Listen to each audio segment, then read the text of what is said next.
जब तक मेरा बाप जिंदा है ना, मेरे माशी हालात में कोई तब्दीली मुमकिन ही नहीं है। मैं उन तिलों से भी तेल निकाल लेता हूँ जिन तिलों में सिरे से तेल होता ही नहीं। अच्छा, तो तुम्हारे पास 5000 रुपए हैं? फंस गया। तुम दिल के बहुत साफ हो। जो भी बात हो ना, गंदी भी, वो मुंह पे कह देते हो। चमचा, बेलन, ईंट, डंडा, जूती, इस बार भाभी ने तुम पे क्या चलाया? एक बात तू पल्ले बांध ले राजा। वो क्या? तू अपने बाप का रोना रोना छोड़ दे। तुझे अपनी मुआशी हालत खुद ठीक करनी पड़ेगी, हरामखोर। वैसे जलील, हाँ, मैंने सुना है पहले जमाने में लोग सोना बना लिया करते थे।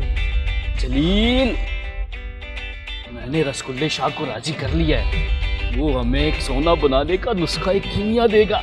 मैं तुझे हमेशा गधा समझता रहा। तू गधों से भी कोई ऊंची शय है।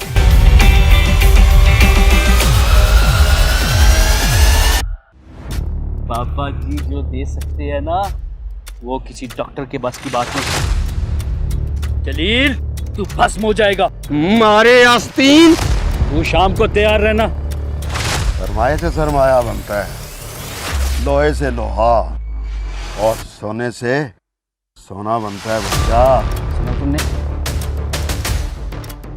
या लगड़ बगड़ या लगड़ बगड़ या लगड़ बगड़ या लगड़ बगड़। आजा आजा।